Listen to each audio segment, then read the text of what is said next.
All right, we are officially live right now where we're going to close some deals.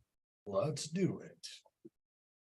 Well, I'm actually going to be sending out the mail meteor campaign. Would you think that would be beneficial for people to see what that looks like? 100%. We've gotten a lot of questions about exactly how to do that process, in addition to a couple other things that really shouldn't wait till Feedback Fridays. So Yeah, I say, yeah, let's do it. okay, cool. Well, so I've already built my my Google sheet with my realtor names, my addresses, their emails, and the offer price.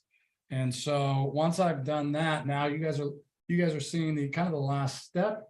But you guys are going to watch me do this live. You can do it a couple different ways. I'm going to do it always through my Google Sheet, which allows me to select the type of, or which sheet actually in that that file I want. I'm going to look at my privy offers here. I'm going to be sending out 14 today. Boom. Okay.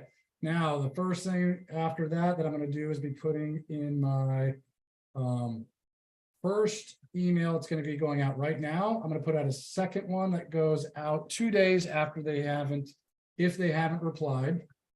That's going to be my follow-up email. And then my third follow-up I always send out is going to be, no matter what, after 3 days from that email, I'm going to be sending out a kind of an intro to seller financing. And so this one's kind of like a funny, kind of humorous template that just basically says, tired of lowball offers, I've reached out with the cash price.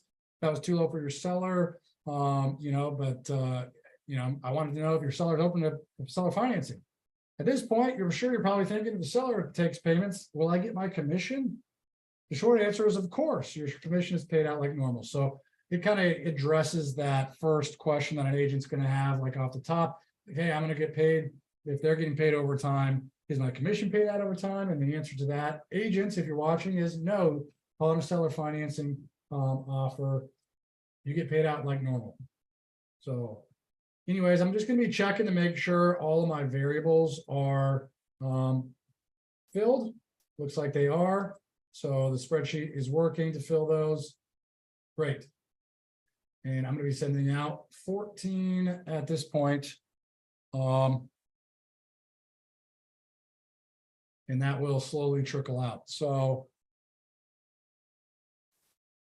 now for what you've all been waiting for. We're going to be going live here for seller calls. If you guys haven't already, go follow me over on Instagram. It's Brad Does Real Estate with underscores. In fact, I'm going to put it in my name right here. You're going to rename yourself. Yeah. Yeah. At Brad Does Real Estate. It's going to be in my name. If you guys can see that, it's in my Zoom name right there. And you were just live with Chris, our other business partner, on Instagram talking about another deal. Well, yeah. And right before that, I closed the deal live on my Instagram. So yeah, you're going to get exclusive content over there. Other times I'm going live on both. Right now, you guys are the only ones live seeing this for being YouTube subscribers. So, oh man. Okay. Let's get into it, guys. Yeah. The moment you've been waiting for. All right. On our channel content, I am not seeing this video because I want to make sure I was able to see. Is it? Are you saying that you're not seeing on our channel this live feed right now? No, in our back end studio, so I can view the comments. I want to make sure I can see the comments. I got you, man. We'll make it easy. Maybe I'll just go to our channel just like anybody else. There we go. There it is. Okay, cool. I'm going to put this over here. And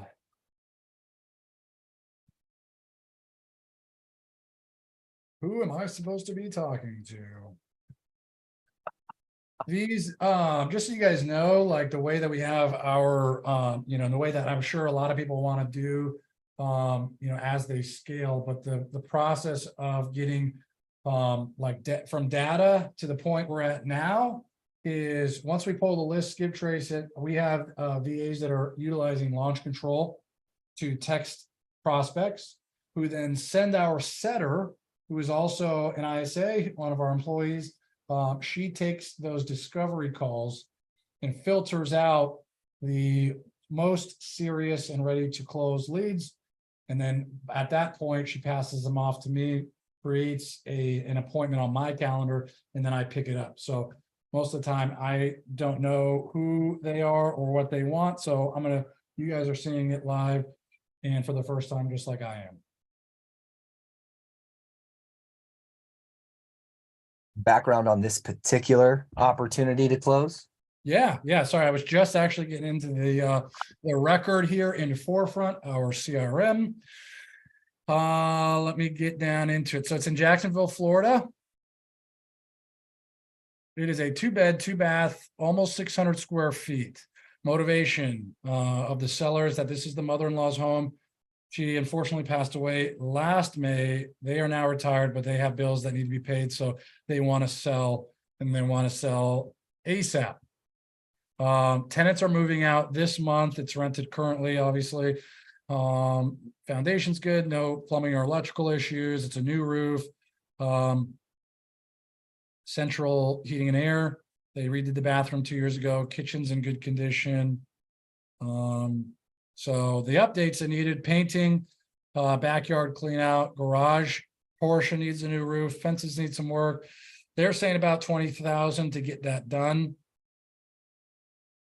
So let's see here. Let me get into our underwriting.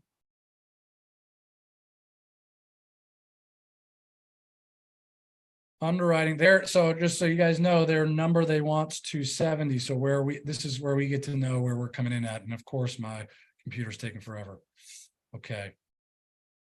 All right. So we're not really that far off. We have an ARV of 385, about 50 grand in rehab. So we're going to have to address that, but we're going to probably be coming in at about 250. And it's Lewis.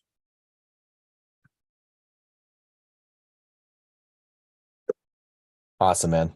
So we're ready to go, but in your 15-second explanation here, everybody's wondering what the heck is up with your neck, dude. Scratched it. Sorry. Gotcha. Ringing. It's ringing for those of you who can't hear it.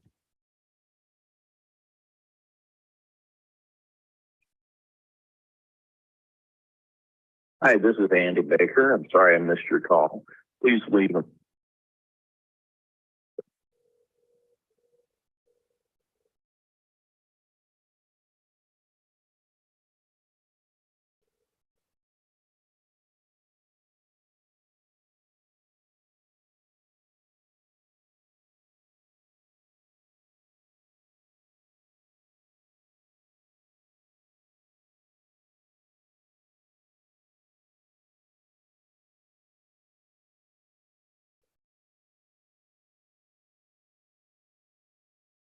Hi, this is Andy Baker. I'm sorry I missed your call. All right, well, that'll happen, guys. I'm going to text him real quick because this was a scheduled call that I was a little late for. So he may be busy, but he also may not know who I am. Although part of the idea is to have a system in place where the lead manager is teeing it up. That way they're expecting the call. And they were actually, and I'm glad you mentioned that because you actually, a text was sent out an hour before, an automated text was sent out an hour before this scheduled appointment that gave my name and my phone number from our setter, Erica, letting them know that I'd be calling and what number I'd be calling from. So we do that so that this doesn't happen, but it's not perfect. Things happen. So yeah, we'll see what's going on. Hey, Louis, it's Brad Garcia. We had a scheduled call for about around this time to discuss the sale of the property on St. John's.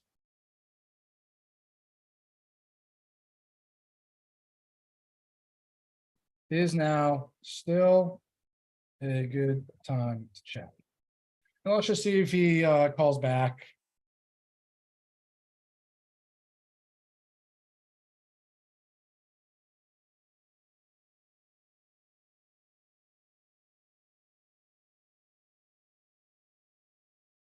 So let people know why you didn't leave a message.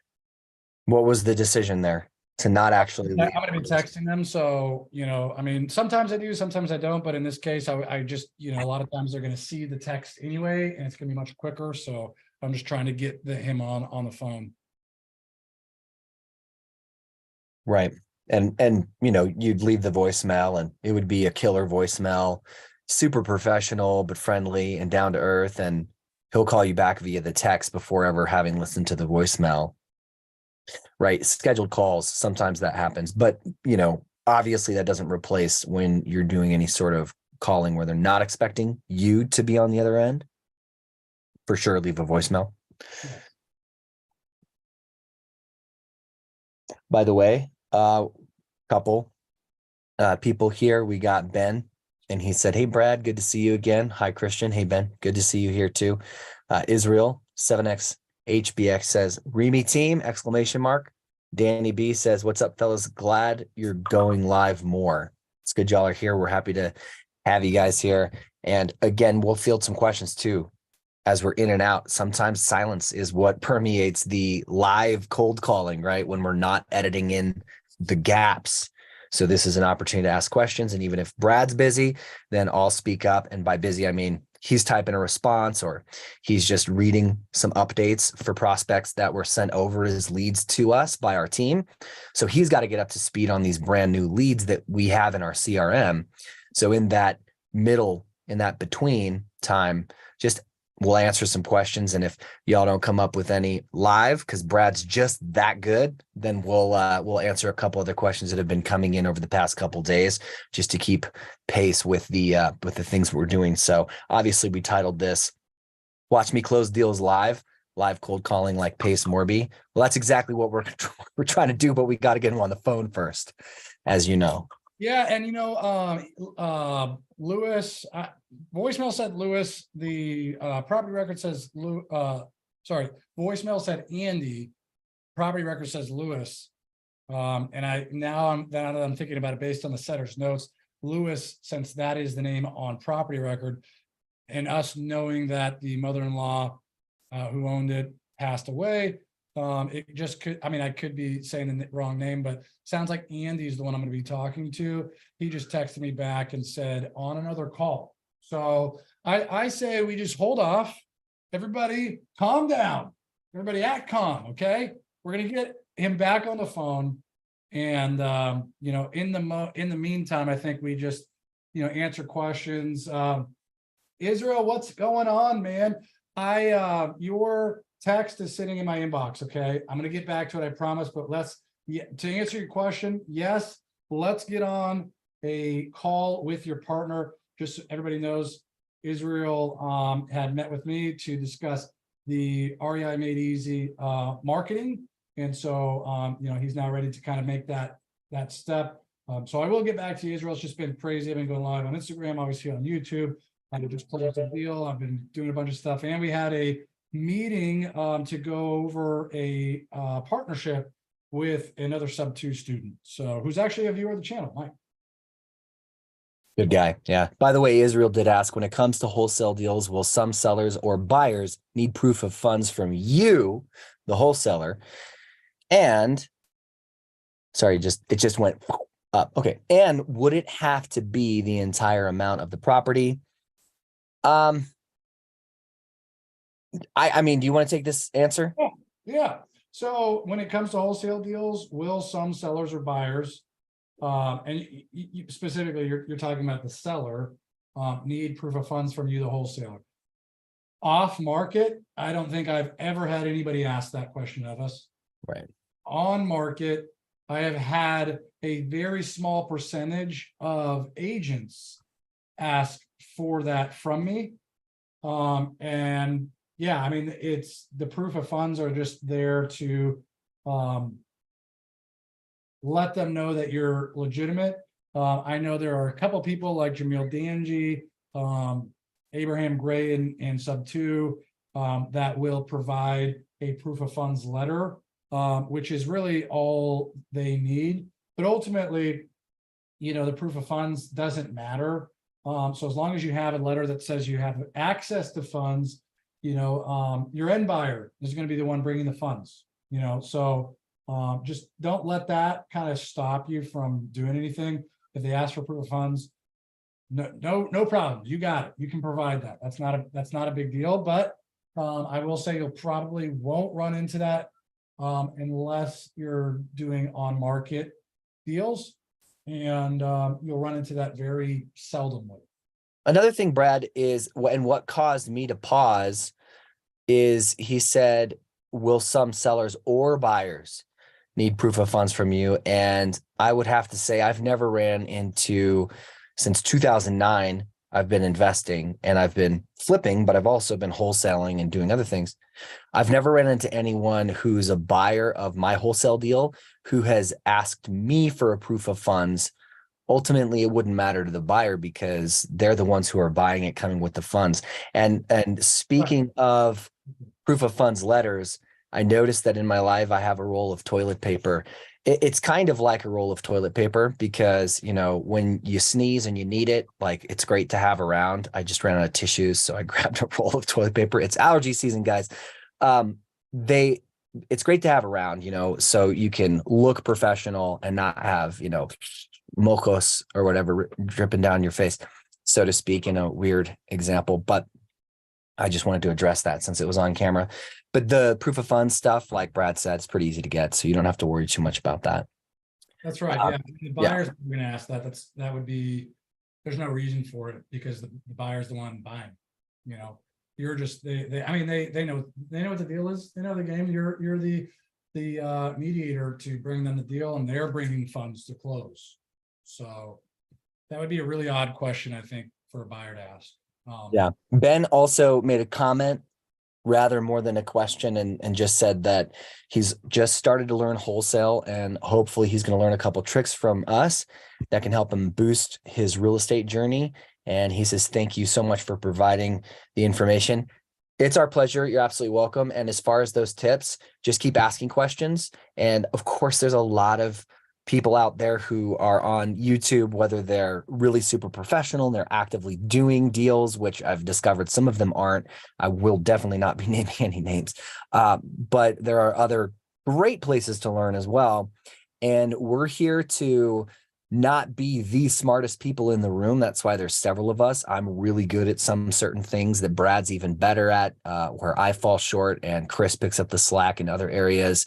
We could all go and be jacks of all trades, but we wouldn't be able to master one thing. So pour into people in communities that you're a part of. We're part of several different communities where we've literally paid for to invest in education. We're also educators ourselves with lots of courses that are coming out about different things, which, you know, normally that would be behind a paywall of $5,000. That's typically how much they cost, but we're putting it out on YouTube for free because unlike some of those people who I said I won't mention, some of them, not all of them, okay? Some of them are totally legit and they're also selling courses, but we would rather just squat up with people, put that info out there, help them benefit their businesses, but it all starts with asking questions. So Ben, continue to ask, and hopefully as you continue to engage with us in this Made Easy community, then we'll be able to bring you value as well, knowing that just like earlier, Brad had mentioned we're doing another JV partnership for leads and closing and just working with another investor who's a viewer and a member of this Made Easy community on our channel, as well as Sub 2, which is another one of those communities we joined that, you know, we just met and we started talking, and it made sense to level each other up in that way. So we're just doing some joint venture stuff, which is super cool. We've done that more than once with several people. So Israel said, perfect. You guys are awesome. Looking forward to the call. Can't wait to work with you guys. The very same, Israel. So Yes, yeah, it's gonna be awesome.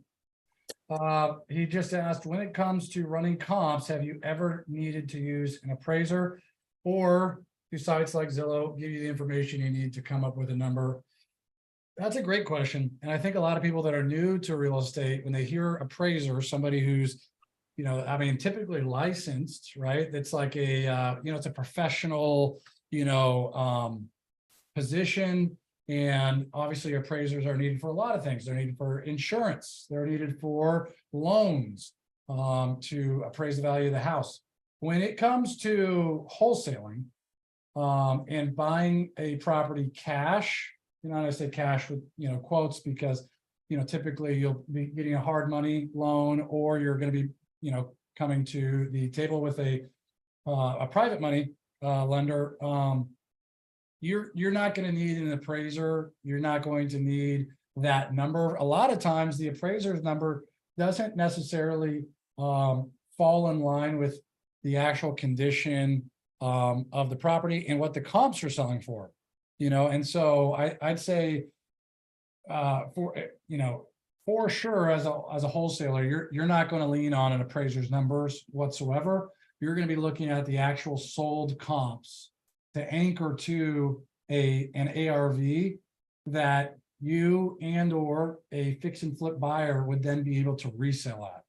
I mean, those are actual numbers that you can take to the bank. The appraiser's numbers, I mean, if you just look at an insurance appraiser versus a appraisal for a refinance, those will be wildly different.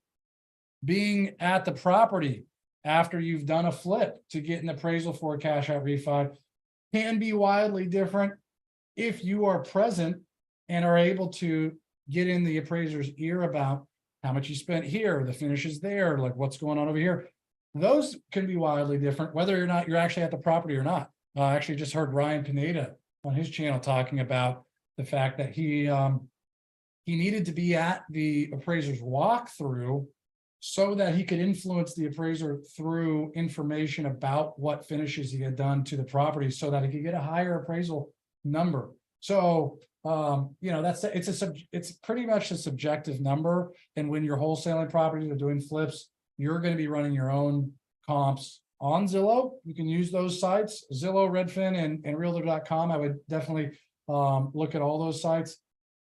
And but I would caveat that and say we use Privy to do a lot of our comping. Privy real estate software to not only comp but find deals, find buyers, but it does a really good job of getting everything right there on the property CMA, the comparative market analysis. And yeah, I mean, Christian, you have anything to add to that? Anything? Yeah, there's only two things that I would add to that I think would bring value beyond what you said, which was great, by the way. And that is to say that, hold on, he said we don't have time, right? So when you're talking about, you watched Brian Pineda and he was talking about influencing the appraisal. What we want to do is do that from a 90-degree, just to say, hey, by the way, don't miss this, right? Other than not to, because you can't interfere with that, especially when it comes to short sales and a BPO agent. When you're meeting them out at the property, you're not supposed to influence their decision at all, in fact. But you can have a value support package that you create, which I have examples of, and I could grab it if you guys are interested in seeing it. But when it comes to a wholesaler, you don't need an appraisal.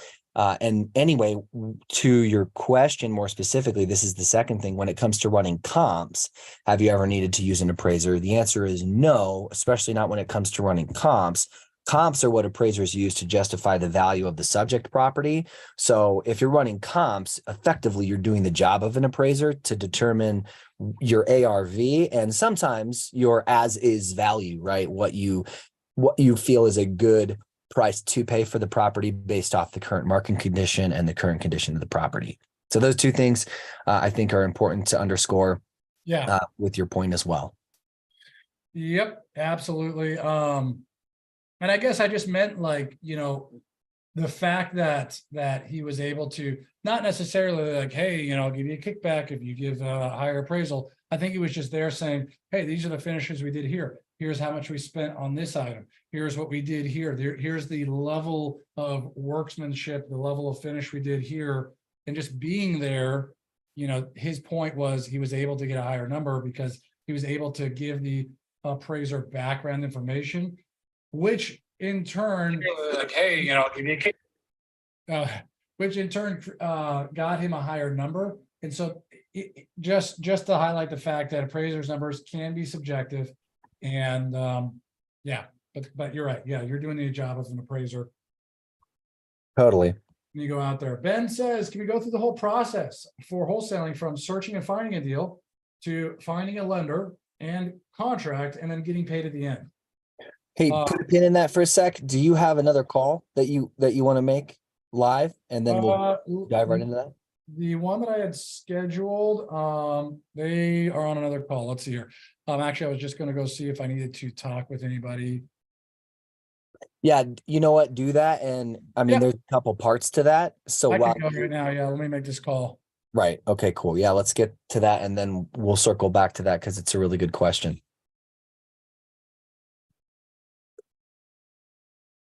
It is ringing. It's good you tell us that because we can't hear.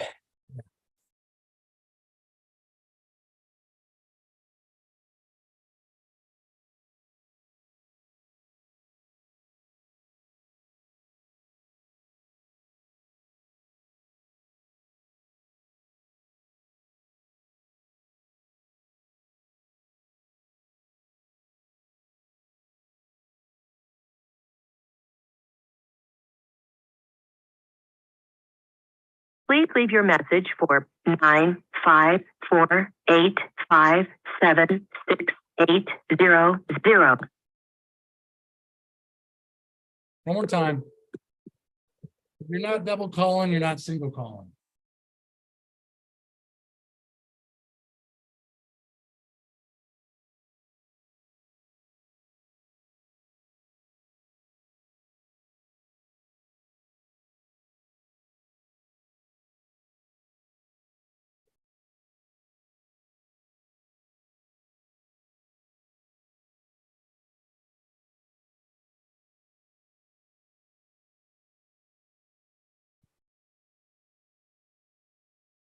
Please leave.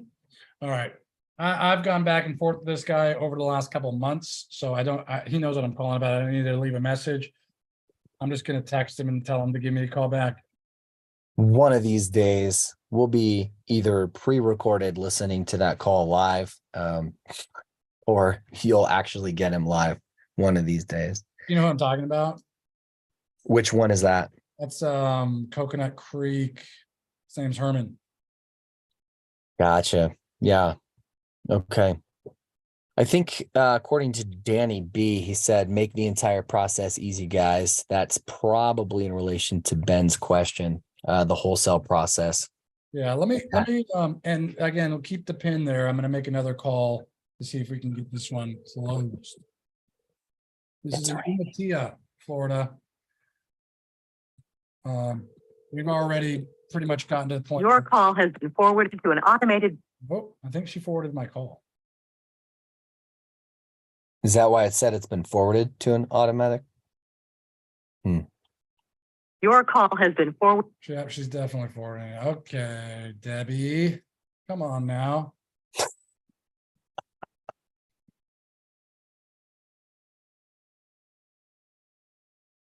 So what are your thoughts? What's running through your head as you know that Debbie, as you followed up with her, is basically ignoring your call? Yeah, my thoughts are either she went with the other investor offer or she's completely changed gears to not selling right now.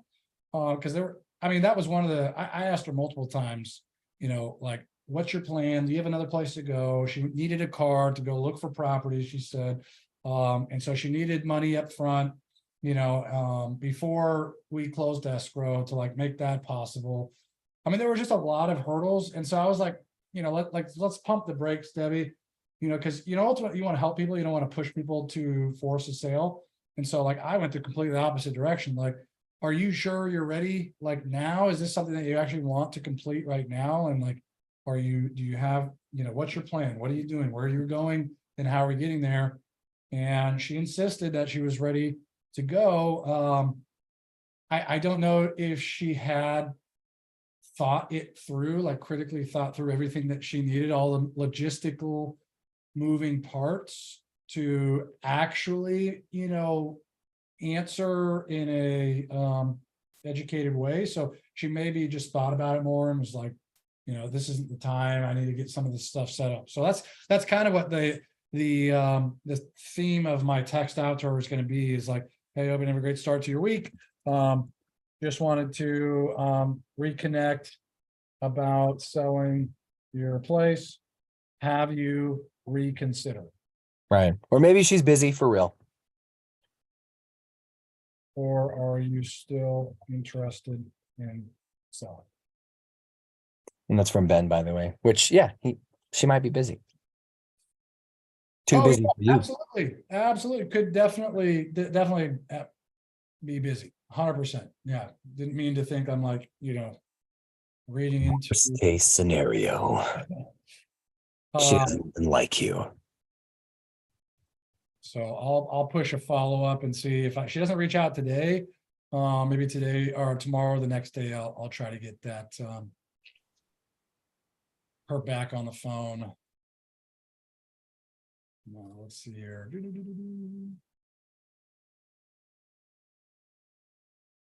Okay, let me try this guy again. This was another one that I haven't reconnected with yet. It was on the last live that we did. We were going to be pitching seller financing. Seemed like he was open to it if his tax basis was cut down. And so we are ringing. Hello. Hey, Ernie. Who's on? Hey, what's going on? It's Brad Garcia. How are you? Brad. How you doing? I'm good, man. You remember me from the other day? We talked about Box Mountain Road. Yeah. Yep. Okay, great. Yeah, I just wanted to. I know your phone. You told me you had like 2% battery, and so I know your phone died. I'm sure we both got busy. So I wanted to make sure we reconnected.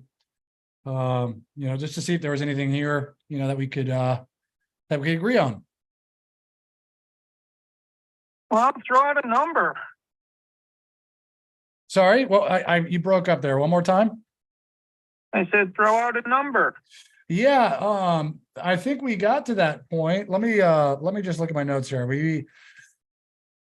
Let's see here. I know you were looking for 300, right?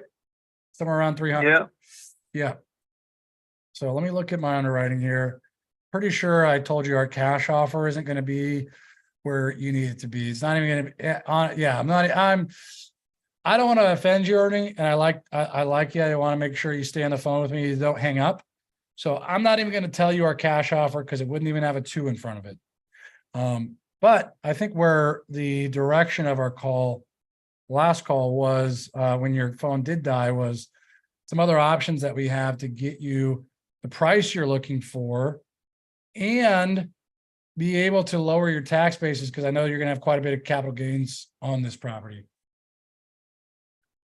Yeah, but honestly, I just don't want to hold a note. I just want to call it a day. You know what I mean? Sort of. I mean, I understand what you're saying, but I'm always curious when people say they don't want to hold it. Like, is it a matter of having another project that you're going to be putting this money into?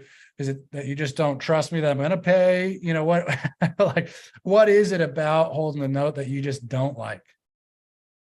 It's not getting my cash and walking away.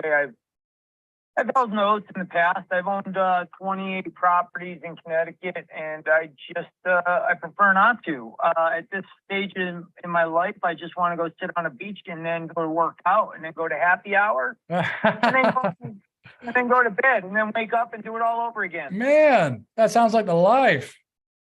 That is, yep. And my life has been pretty hectic all the way up till now. Yeah. So I've got about another 3, 4, maybe 5 months worth of Connecticut life before I get the hell out of here. Where are you headed? You took on somewhere tropical, you said. Yeah, hopefully Florida. Oh, nice. Yeah, I do quite a bit of buying in Florida. Whereabouts? Probably Wamama Parish, West Coast. Okay, nice, nice. Is that north or south of Fort Myers? So Cape Coral is just south. So I'm looking a little bit north, probably about 45 minutes north. But it's nice up there. It's there, you can get land. You know, I want something where I could put a 4-car garage and Yeah. and you know, yeah. Yeah, definitely. And I think right now too, like with after Ian, that whole area is going to be a really good way to get in low, good values, because it's going to take a while for those property values to pop back up. Yeah. At least that's what I'm seeing out there. We were going to do a couple deals in the kind of Fort Myers Beach, Fort Myers area, and it just was not going to make sense. Even for like short-term rental stuff, rental rates are just in the toilet right now. So Yeah. that's awesome, man. That's awesome. So, I mean, you're a seasoned investor, you kind of, the game. So I know that, you can make more of this property, doing it this way. Have you sold all your other, you said you had 28 properties. Are those all gone? Or are you still holding on to those, or kind of where you at? Yeah, they're gone. Okay, got it.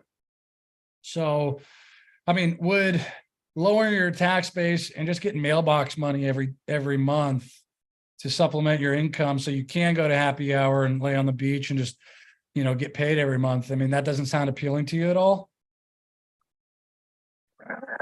Oh, it's either I get paid every month, and I mean, what are you talking for an interest rate? That's something that I guess we get to work together on. I'm not gonna. There's 1,000 ways to skin this cat, and so working together, I found, is going to be the best approach. So if we were going to go that route, you're the bank. I can't walk into Wells Fargo or US Bank and say, hey, I want this rate. I want this product at this rate. They have rates set, and then if it doesn't work, I walk out. But like what would you be happy with monthly? Well, I don't want to be greedy, but I mean, 6% is we're climbing on the interest rates as they are. So I mean, Exactly. Connecticut's up as 6-7% as it is. Yeah, no, I mean, that's exactly right. I mean, I think we're at 6.3 or 6.4 right now. But yeah, I mean, to that point too, like, if I could get an interest rate, or if I liked 6%, I could just go to the bank and do that. I mean, honestly, Ernie, I want to work with you, and I'd rather pay you that money than paying the bank, because the banks make too much as it is. So, I mean, I'd like to get better terms if possible with you and pay you that money. So if I can, I'd like to get, lower than 6. Do you have any wiggle room on that? Not a whole lot. I mean, I could take the money and make more money in the stocks than, you know what I mean, 6%. So Maybe. I mean, if I can't pull 6, like right now, you're looking at crap. I could put money in a CD for almost 5%. Yeah, I mean, like to your point, yeah, the market, it's kind of is a big question mark with me. We set a price, we set an interest rate, and you're guaranteed that. So, lower risk, lower return. But I mean, if you obviously do have a little wiggle room, like where would you be able to come down to, on that? Because it's got to. So just to give you perspective, and this, I'm not telling you anything you don't know, but that monthly payment needs to be at a point where that I'll be able to. I'm not trying to get rich either, but just to cash flow, a couple hundred a month to be able to put into the bank, and something that we could be worth our time to manage and do all that stuff. So I don't know, where do you think? Typically I like to give a premium, pay a premium on it, and because I do that, a lot of times I pay 0%, but it doesn't sound like you'd be happy with 0%. No, I don't do 0%. I'm not giving my money away. And that's the other thing is, like, to be honest with you, like, I don't even want to do 6%. if I could take 300 grand and put it somewhere, I actually would. And not for nothing, we had an inspection done on the property, and right now we're putting in a septic system. We may even have to move the well. Who knows? So that's going to run me another 30, 40 grand. So here I am, I'm paying out. Yeah, I'm only getting 250 on top of what I'm putting into it. So if I can't get 300 grand for a property with a brand new septic and a brand new well, then I'm doing something wrong. Yeah, yeah, and you're planning to do that prior to selling, or if you were to do a cash deal, I mean, would you, be okay with not doing that work? Well, Because if that's the case, and I do it, obviously we need to account for that, and if you're, at 300, you're going to be walking with 250 after you do septic and everything else that you need to do on it. I mean, would you just be okay with not having to do the work and doing the headache and us coming to a reasonable number? Because, we're going to be doing the work anyway. I don't know. You know what?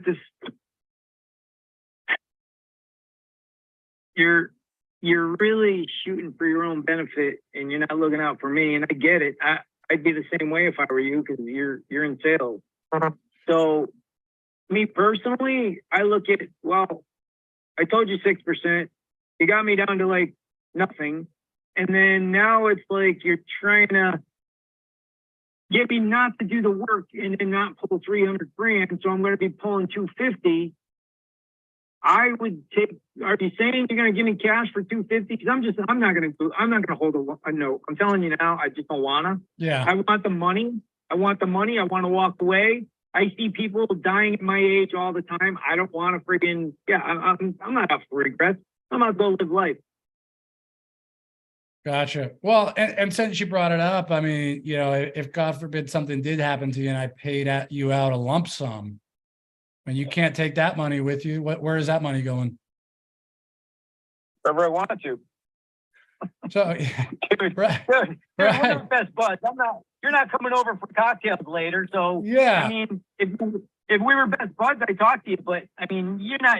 Don't pry into my private life. No, not at all, not know- at all. My point in asking is like the same way that you wouldn't be able to take that lump sum with you, like none of us will be able to take. You'd be putting that somewhere or giving it to somebody the same way those payments. I don't get off scot-free just because somebody passes away. Those payments are pushed to the beneficiary, just like a lump sum would be.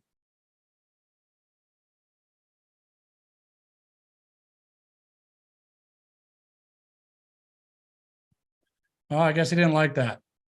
Hey, he brought it up. He hung up on me, just so you guys know. Let me call him back real quick. Maybe he didn't hang up in the call, just.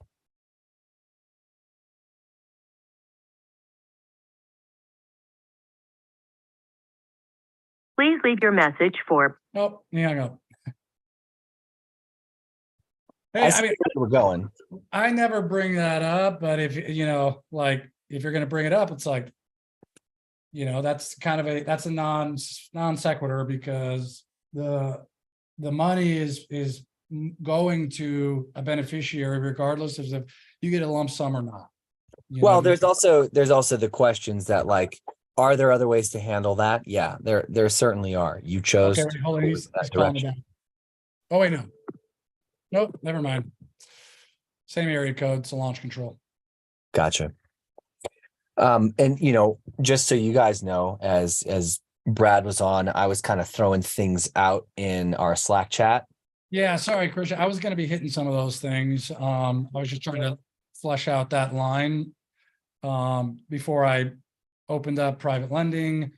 But it was kind of a weird pushback to the idea of giving him a lower number without him having to do the work, and saying that was looking out for myself, when in reality, you just told me you'd be walking away with 250 after moving a septic tank in a well. And so if you're not having to do that, how, and still walking away with the same amount or close to it, I don't see how that's really look, which is something I was going to bring up too, but you know, we kind of got sidetracked. So Yeah, I mean, notwithstanding what I would have done differently, which may or may not be much, I have questions.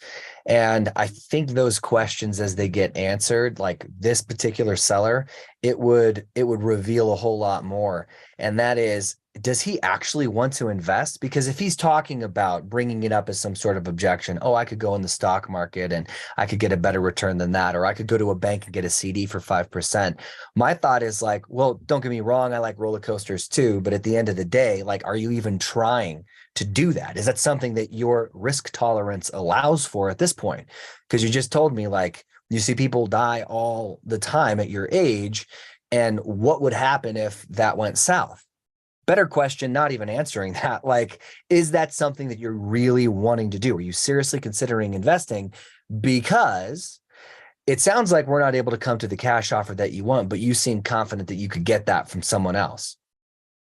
Am I wrong about that? I don't think that he'll be able to get that amount cash, frankly, but those are questions that I'm asking myself. Is he really confident that he can get that number somewhere else? Why else would he continue to talk to you? Right. Yeah. Okay. So he doesn't want to do creative. That's totally fine. But as far as that number, if it's a good number to pay, great. Sure, we can pay it cash. But if you're really planning on taking that money and reinvesting it, you have an asset right here that predictably you can invest in and get those returns. So I'm very curious about those things. yeah, That that's a really yeah. good point. Because like, I mean, to that point too, like what basically those are all smokescreen objections to not go the seller financing route, which would ultimately uncover, I think if we got to the bottom of those, the real reason why he didn't want to go, you know, and hold a note, because he's done it before, you know, and maybe he had a bad experience with another buyer. Mhm. That could have been it, you know. There's a ton of different things that I think, yeah, if I would have gone down that line, we would have gotten to. But he just texted me back and said, I will do a cash deal of 250, no more said. So we got him down. By the way, we got him down from 300, which he said and stood by on the last call, as his very bottom was at 300. And now on this call, we just got a $50,000 reduction. There are wins still to be had. Here's something else that I thought, because you've told him, hey, this is Brad Garcia.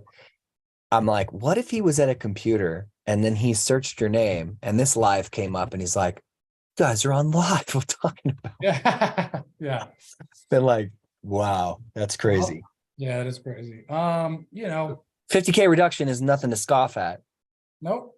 I mean, that's something that he didn't tell me. I think he slipped. I think that was a slip, by the way. The fact that he had to move the septic in the well, that was something that he was trying to use as like fodder to push back on holding the note. And then all of a sudden it's like, oh, there's 50 grand worth of work that we weren't aware of on the first call that you didn't let us know about. Right. Like, oops. So I guess ask this question, like, is a 250 purchase price, 50K repairs worth it to justify whatever ARV we've set for this property, which is not in front of me right now, but is in front of you? No, nope. ARV on this is 280. So, okay. So we got to be a little bit lower. Yeah. Yeah. A little bit out of it. Yeah. Our cash price, just so everybody knows, would be 160 to 170. Right. Closer to 160. So what do you do from here other than just follow up, right? Because time changes circumstance. What do you do from here? I mean, my answer was going to be to follow up. You know, this isn't, by the way, this is a BotFox lead. So it came in for the lead is in Connecticut. And so this is a market that we are typically not in. And so I do not have boots on the ground connections. I don't have an agent that can go out there that I've worked with in the past, that we've set an agreement for a commission split, because otherwise the pivot would be to do a listing referral with an agent that we have worked with and that we've agreed to some type of commission split, usually 65, 35, 35 to us, for pushing them to lead. That would have been one option, which we don't have for this one. So, I think that's it. It's just going to be follow-up on this one, because he's not getting 300. He's not getting 250. He may not even get 200. Right. There may be local guys that have lower costs. But even still, like the lower cost would not justify paying him 200,000 for it. So if I'm an objective observer, like Israel was with his question saying, so what was the desired approach when it came to that call? You wasn't trying to buy it as is. I would have to say at minimum, it was gauging his level of seriousness in what he desires or what he thinks the property's worth, seeing whether or not he's actually open and amicable to the seller finance approach or, just the creative route. And I got to say, there were a couple things I had mentioned that Brad didn't say, which of course, this is his call live. So he shouldn't say any of these things unless he's like, oh yeah, that's good ammo. It's more of like a little piece that I'm thinking that if he sees value in as well, he'll regurgitate in his own way. But it was going down the path we talked about earlier, that if he really thinks he can get $300,000, now 250, right, after that reduction, and he wants to actually invest, right, asking those questions, well, what are you going to do with the money once you have it? Is it just going to sit in the bank and lose 9% year over year because of inflation, and continuing to go higher and higher as banks continue to fail? And frankly, in my personal opinion, we move over to a digital dollar, and no holds barred there, guys. I mean, at some point I'll put out my opinion piece about the digital dollar and how it affects real estate and how it affects all of us who are doing real estate. There is a bright, beautiful light at the end of the tunnel, and it's not a freight train with that. And that's all I'll say. But the end run is trying to strike a deal, really. We couldn't buy it cash. Yeah, and Israel, I think I tried to give a little context at the beginning of the call. This was a follow-up call, so which is why there wasn't a lot of context within this call about what I was trying to do. There was a previous call on another live, one of the last lives we did, where 300 was his bottom number, wasn't going to take anything less than that. He wanted cash. I had pivoted on that call to seller financing because we talked about taxes and his capital gains and paying a lot out there. And if we were able to do a deal that allowed him to defer most of the taxes that he'd be paying over a longer period of time, if he'd be open to that, which he said he would be. And so the point of this call was to kind of get on, see, like Christian said, how open he'd be to seller financing, what those terms would be. We kind of got him into, buying questions, so to speak, with, what would the interest rate be? And so then it was like, oh, I wouldn't even want 6. So that's really not a real number he'd want. He'd actually want more. And so then he's coming back to cash. So we're kind of flip-flopping between the two. And so that was basically it. I think I wasn't trying to buy as is. No, we are trying to buy as is. He brought up doing the work. He brought up the septic and the well movement of those two items as money that he'd have to put out on the front end to get back a lower amount anyway, as a way to push back on seller financing, why he wouldn't hold the note, which ended up kind of backfiring on him. And so I wasn't trying to negotiate him doing any of that work. He brought it up. And so, yeah, so we are always trying to buy as is because we can always get a better deal that way. Yo, Brad, one really good point that, I mean, just full transparency here, I wasn't even thinking about, but obviously we've done novations before. Is he opposed to listing the property? Let me go back, because I think we addressed that on the first call. Right, because that would be a reason why, if he's completely opposed to listing the property, then Mike, that would be the reason we wouldn't steer the conversation towards a novation. And if he is considering it, and that's fine, we can call him back up and say, hey, I got some good news for you. But even then, if the ARV is 280 and it needs 50K, if it needs 50K worth of repair, then challenges can be overcome. But I think the thing that's going to overcome this challenge, at least as it pertains to us and this as an acquisition for us, is time. So we'll Yeah. let time go to battle for us. Yeah, to answer your question from earlier, Christian, about what we do from here, I'm gonna just straight up ask him if he's opposed to just listing. Because 'Cause we don't that'll, know that. yeah, Good stuff.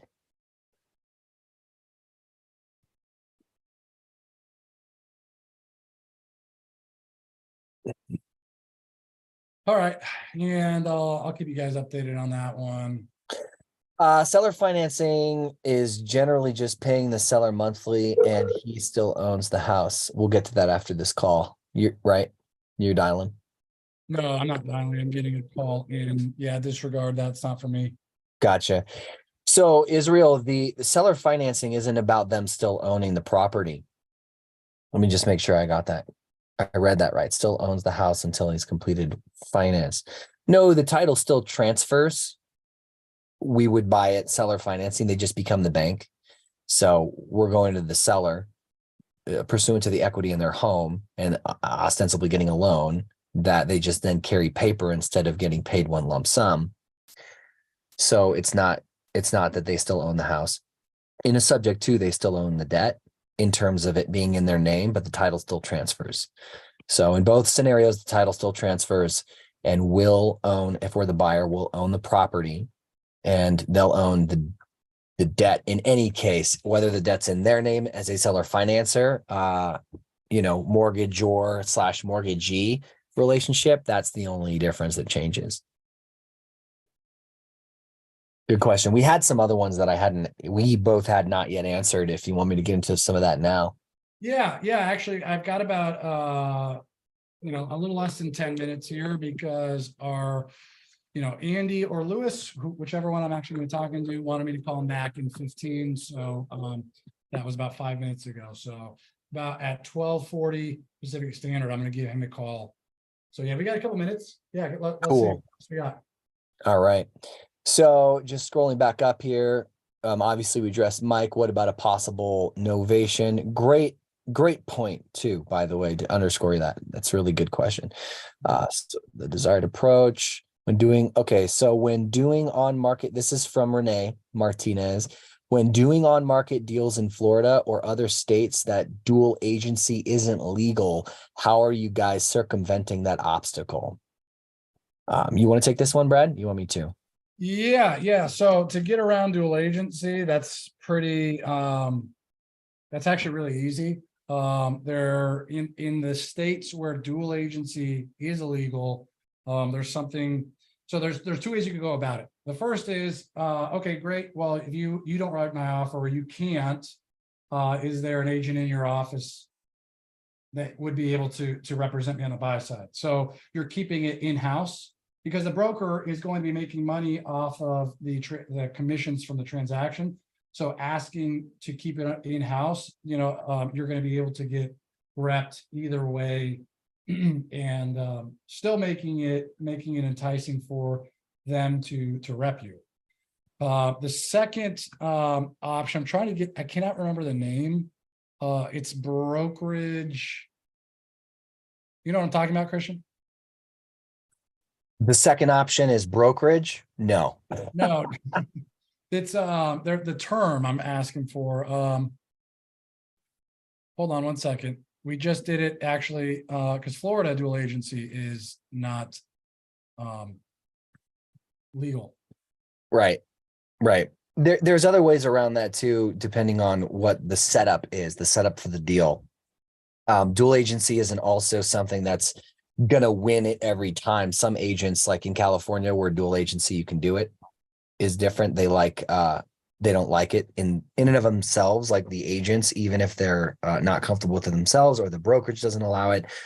Depending on the fee for wholesaling, if we're talking about wholesaling, it can be just a marketing fee, and we've done it both ways. I'm a licensed realtor, so we can get the commission from the brokerage and all that. But even even as a licensed realtor, sometimes it's just more of like okay, we're doing all of this marketing and legitimately we are and own and operate a marketing agency. That's partly what real estate investing made easy is with our done for you marketing. And it's all over the country. So it's like, it's very easily justifiable to say, yes, we provide services for marketing because we do. And then we just have a marketing fee involved in that, right? Where we provide that. But it depends on the situation, right? Depends on what aspect you're talking about. So dig deeper into that question if you have more around it. Yep, I do. I remembered the term. So instead, when we just closed on one today, where the agent acted as what's called a transaction broker. And so in those states where dual agency is legal, what they can do is transition from being the seller's agent and the buyer's agent to transitioning out of being an agent for either one to being what's called a transaction broker, which is essentially an impartial third party that handles the transaction for both sides. So they're not actually representing either seller or buyer. They are just a third party working the transaction as a whole. Yeah, Brad, we closed on that deal today. How could you not have known that term? I know, gosh, I had to sign an addendum that said that they were transitioning to a transaction. Idiot. You're so funny. Yeah, no, I'm full transparency. I wasn't involved much in that transaction at all. So I didn't have that answer either, but I'm glad you found it. Yes. That's yeah. one way. There's a lot of ways to get around that. Yeah. Yeah. I mean, it's easy. I mean, that's something that they'll have to talk with the seller about. And so they may not be comfortable with it. And even in states where dual agency is legal, some agents won't be comfortable with it, and that's just going to be on, what their conviction is, but most are, they're getting paid for both sides. So of course. Awesome, man. There's another question. Are you good or are we gonna do that? No, I got time for one more. One more question. Okay, we're gonna do this if Ben is still here. So Ben, if you're still here, we'll give you 20-30 seconds because I know there's a delay to answer that question about the wholesale process because we said we would. So if you're still here, but if you're not still here and anyone else doesn't have that question, then we'll move on. So for the people who are currently here to hear that. And as far as activities during your day right now, what are you doing? I'm texting the agent of the deal we're closing to coordinate key drop off. Gotcha. And then in a minute, we're going to be making a phone call to this other seller that Andy, right? Yep. Andy or Lewis, whichever. Just Andy Lewis. What's up, Andy Lewis? Yeah. I'm pretty sure it's Andy. Typically it's the voicemail name. Right. So I don't see him coming through. I think Ben might have been able to or had to jump off. So catch us on another one if you're watching the replay, Ben, and we'll kind of go through that process with the beginning to end for wholesaling. Because we want to stick to as many live calls as we can, although this time there's been some people not actually answering, which is typical. So it is what it is, man. Okay. All right. So we don't have a question right now, right? I mean, there's one more, which is actually pretty easy question. I was just looking for it again.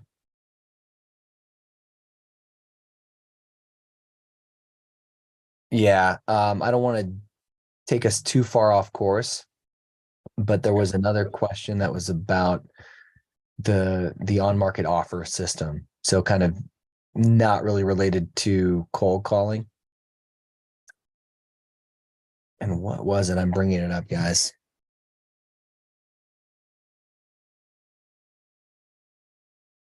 I don't see it. No. It was not on this live. It was on a different video, and I promise that yeah, in between the calls, I would answer the questions, which we are doing live, but also some of the same people watching now had commented on previous videos, just so that we could use this time wisely and get as much value as possible Okay. out there. So I'm just pulling it back up.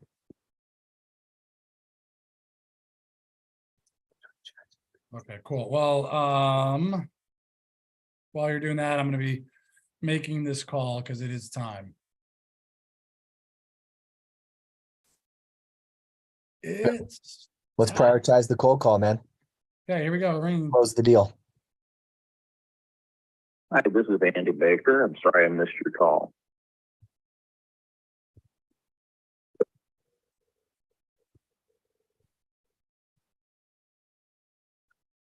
He's dialing twice. Hey, is this Andy? Yes, it is. Andy, Also okay. known as Louis. Also known as Louis. Okay, the mystery has been solved.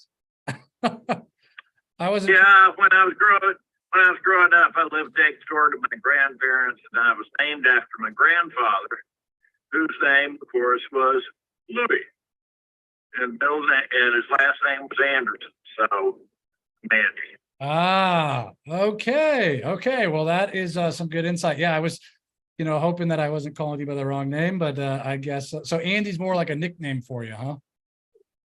Yeah, when I go by, the whole thing with LOUIS is people have a tendency to put an E on the end of that, and then I become a girl. Oh, yeah. So, We don't want that to happen. yeah. Got it. Okay. All right. I kid you not, I got a big award. I worked for Citibank and got a big award. Yeah. But Louise with an E. Oh my goodness.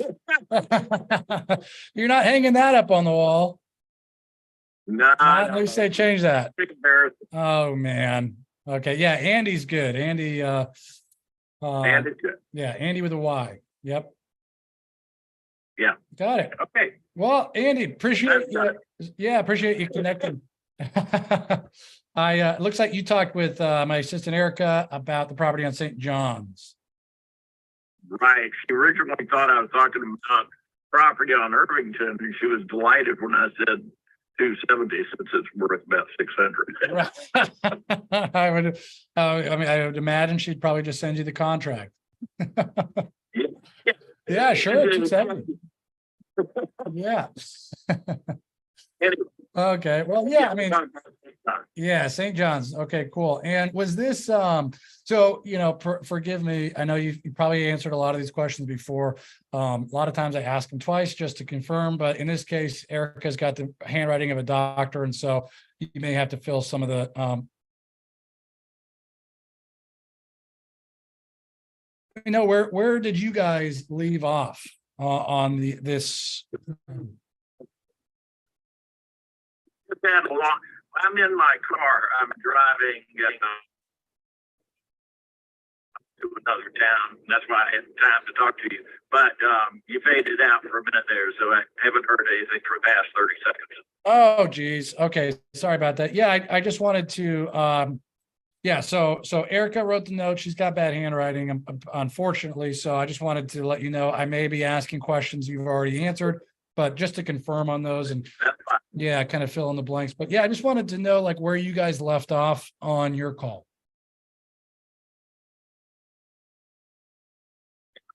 Where we left off is she said she was going to have you call me on Tuesday. Gotcha. Okay. Now is this property vacant now or?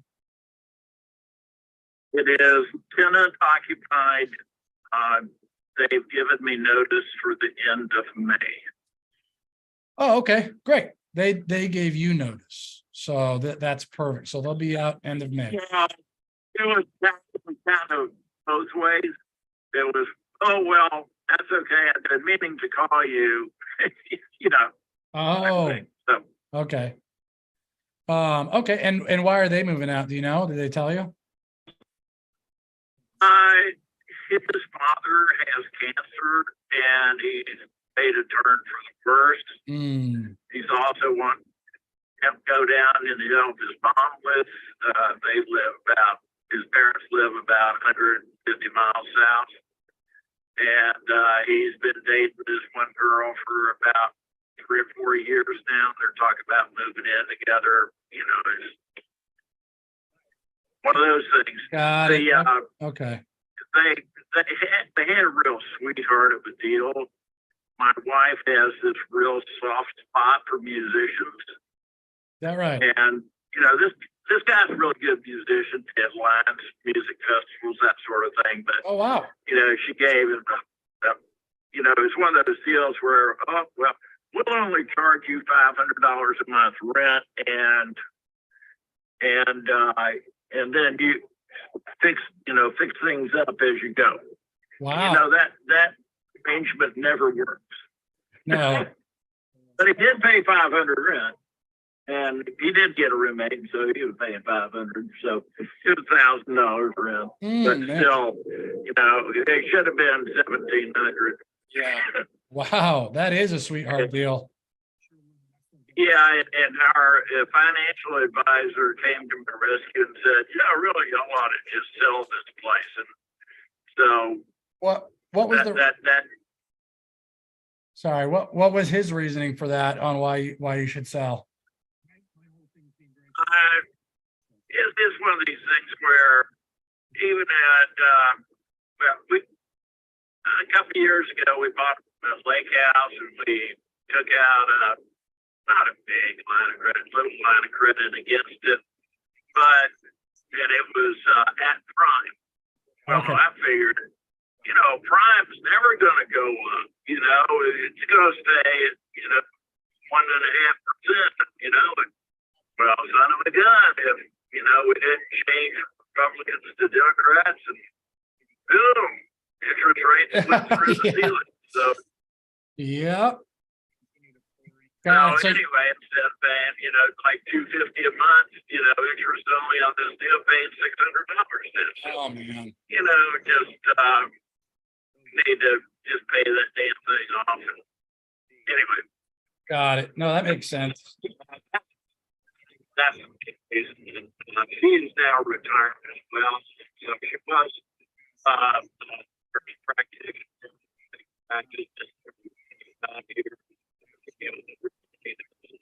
here. And Wow. I want to have to take Social Security up. So, profit income. Gotcha. So you guys are going to be using this to pay off a HELOC and using it to live off of for the time being. Well, yeah. And of course, gotta do some reinvesting on it, but you know, Oh, pay nice. that off. And Okay. What are your plans for reinvestment?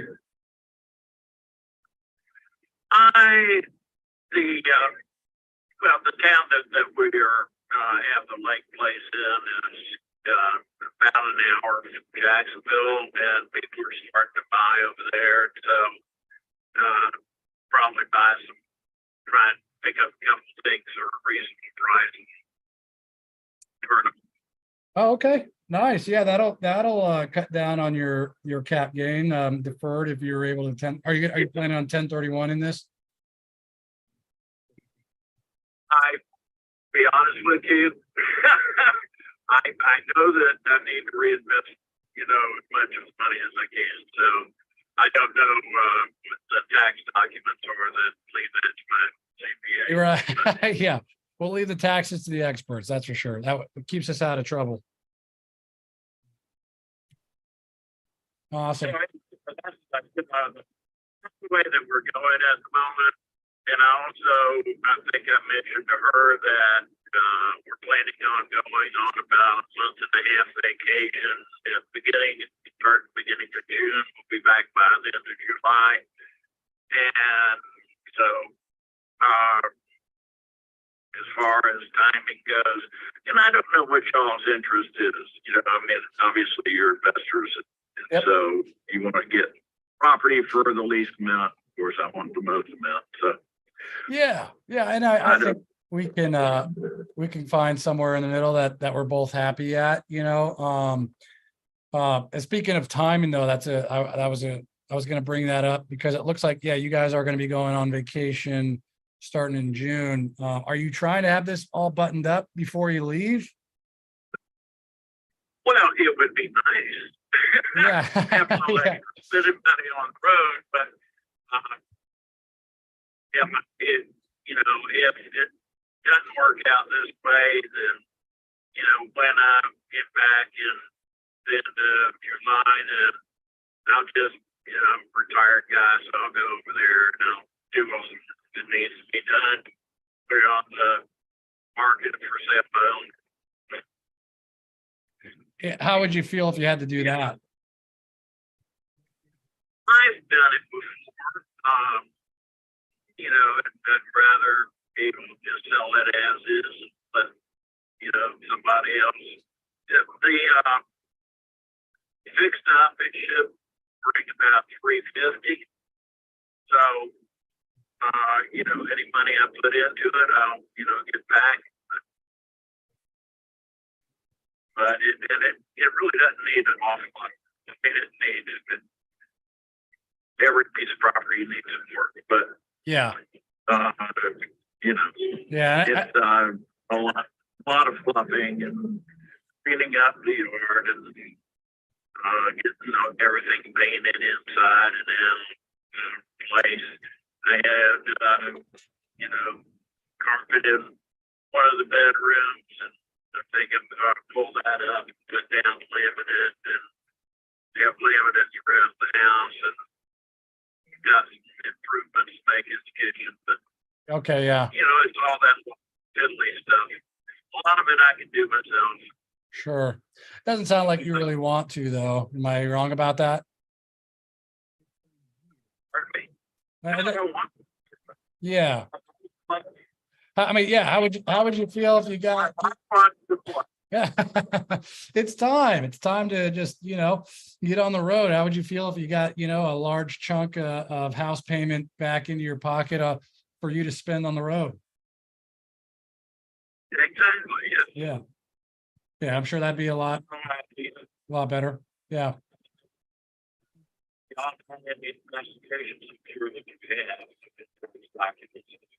Yeah, we've done a little analysis on the front end, and we're very interested. I think this is a good area. I really like Jacksonville, and so I think there's some potential here to do a flip. I'd definitely agree with your assessment of like where it would resell for. I'd probably be, since I'm not doing the work myself, I think the renovation costs, they're going to be a bit higher. Just because I'm going to have a crew go out and do the work, instead of swinging the hammer myself. Unfortunately, my dad did. Probably go a lot faster. It'd go a lot faster. Probably go a lot faster. That's right. It'd be done right. My dad did custom cabinetry. He tried to teach me, and it just, I'm not a that's the craftsman type. Let's just say. So I pay other people to do that. So yeah, I mean, I think 20 grand's a little low for the rehab, so I think that's really going to be where, our biggest point of, contention would be, but I think we can, kind of get past that. But, yeah, I mean, if in this case, it would be a cash sale. I'd be buying it as is, so you were not having to do any of that. And we can do a quick close on your timeline. So if we were able to do all that, like what kind of number would you be looking for? I think I can put it at 270. Okay. Where, just out of curiosity, where is that number coming from? Number is coming from things in the neighborhood are selling $200 to $250, even $300 a square foot. And it thinks in our neighborhood, typically if they are in good shape. Sell in less than 48 hours. It's the right price range and size that people are after right now. So if I sell it for 270 and somebody else puts even 30,000 in it, you're still looking at making a pretty good pop if you're going to resell it. So Yeah. I think it's not an unreasonable price. No, I don't think I don't think it is either. I think, what I was saying before, I think the rehabs, just for us, because I'm going to be paying, a crew to go out there. It's probably going to be a little more than I'd say 40 to get what we want to do done and really push that value. So we're close. I mean, do you have any wiggle room on that 270? Yeah, but I was honestly with everything. So going back to kind of like all the renovations, kitchen, bathrooms, flooring, paint, outside, exterior work, we're looking at probably about 45 to get all that done, the way that we want it done. And like you said, I think we could probably resell for about, 350. So just taking out realtor commissions at 350. Right, I'll just walk you back with the numbers just so you get an idea. So realtor commissions and closing costs, total about 8%. You'd be looking at about 28 grand to get that, minus the that 45 that we'd be putting in, subtracted by that 350 resale value. We'd be probably looking at right around that 270. Plus, I want to put a little money in my pocket. I don't like to work for free, So, yeah, isn't that weird? I'm kind of a weird, I'm a weird guy like that. I do like to, put food on the table for my family. So that 270 number is not far off, but that's pretty much our break even without taking into consideration but the cost of cash. I'm going to pay the closing costs on both sides of the transaction. So I'll pay your closing costs and I'm going to pay mine. Plus I'll be paying closing costs for my side on the resale. So with all that said and done and putting a little money in my pocket, I'm thinking of a number closer to like 250.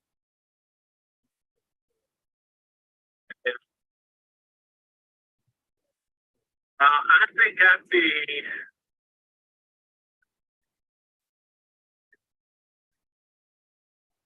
probably happy at 260. Okay. All right. You're at 260. All right. So you're at 260. I'm at 250. I mean, would we be able to meet in the middle at 255?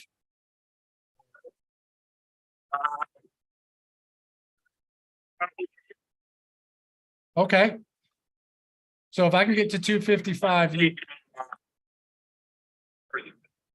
Talk with the little woman. okay. Yeah, she wasn't feeling well this morning, so she's still down at the lake. Right there. I do eBay and I had a bunch of stuff sell, so I didn't come in town and get it shipped out. Got it. Oh, that's cool. Okay. Well, and I guess I just want to make sure you were clear. If I go back to my team to try to work our number up to 255 for you, and I go to bat for you with my rehab manager and my finance manager, because I'm going to go to bat for you. Trust me, I want to get 255 and I want to get this done. But if I go back to them and they tell me, that our max absolute, there's no movement, is at 250, would you hang up on me when I called back?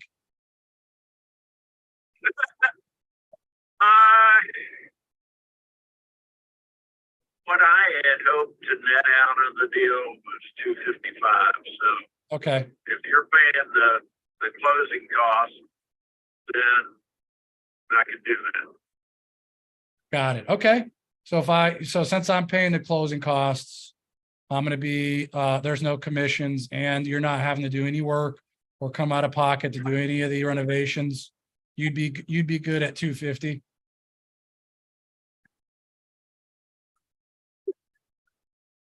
Oh, See if we can do it at 255. okay. All right. So if I can get my team to come up to 255, you'd be comfortable with moving forward today? I think so. Like I say, you know, I get in trouble if I don't run big jobs by my wife. Yeah, I've been married for 2 years now. And you know, I'm just learning that. So, you know, I'm learning it early, but oh man, you got a couple of years on me. Yeah, yesterday was the 36th anniversary of getting engaged. Wow. That's awesome. Did you guys do anything? Yeah. We had a little bit of tequila. Oh, okay. So you didn't have a tequila sunrise? We had a big bunch out in a neighboring town, and we just relaxed last night. That's awesome. So no tequila sunrise for you, just a tequila sunset, huh? No. Well, what happened was we got real good tequila, so we just sipped a little bit of tequila. We like margaritas. That's your thing, huh? We're both trying to lose weight, and you know that triple sec. Yeah. Yeah, that sweet and sour triple sec on most of those those mixed drinks aren't a low sugar content, that's for sure. Yeah, it's not low sugar. It will gird your waist. What was that? I said it will add a couple inches to your waist if you're not careful. Absolutely. Yeah, and it'll sneak up on you fast too. But well, I think we're there. I need to go, just like you need to go back to the wife, you know, and clear 255. I mean, just off the top of your head right now, have you guys, I mean, do you have any idea of what she's gonna say? I think she'll probably like it. Okay. I mean, because we had discussed that 255 number before. Okay, gotcha. Okay. Well, I'm gonna get on the phone with my my finance manager and rehab manager, go to bat for you to bring our number up to 255. And let them know it sounds like you guys have already talked and you guys are ready to go at that number. So when should we get back on the phone to get everything dialed in? Yeah, give me a call back to me. Okay, yeah. What time tomorrow is good for you? 10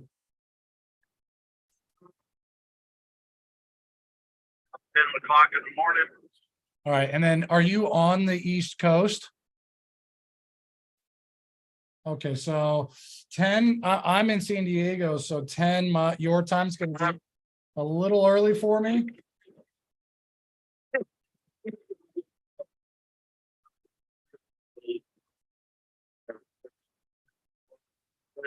Yeah, I've got one other meeting I gotta be on there. Let's call it 12:30 your time. Does that work? And just out of curiosity, if you would send me a text with the particulars on your company name and that sort of thing.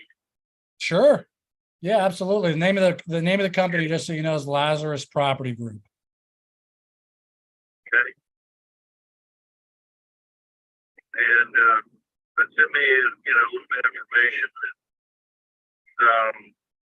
Not just feeling with a voice on the phone. Yeah, totally. Yeah, absolutely. I'll send you some info about the company, company name, and Yeah, it sounds like we got a meeting tomorrow at 12:30 where we can get this wrapped up for you guys. So you guys can be on the road and worry-free. Sound good? Okay. My name's Brad. Brad, B-R-A-D, Brad. Yeah. Hey, that's a good sign. Do you like him? Yeah. Oh, okay, good. All right. Well, in that case, sounds like a good sign. His brother owns a hedge fund. He runs all his stock trades through my cousin Brad. Oh, wow. Okay. We might have to have another conversation about that. Yeah, his brother is a multi-millionaire. Yeah, we do multifamily syndication as well. So, I mean, if he's looking to park any of that money somewhere, we may have to stay connected, Andy. His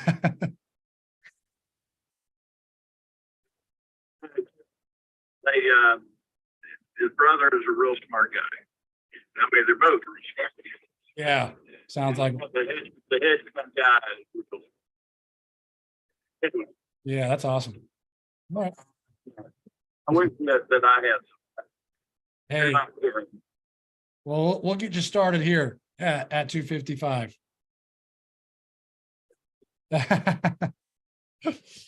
All right, Andy. Well, I'll let you get going, buddy, and I'll talk to you tomorrow at 12:30, bud. All right, thanks, Andy. See ya. Bye.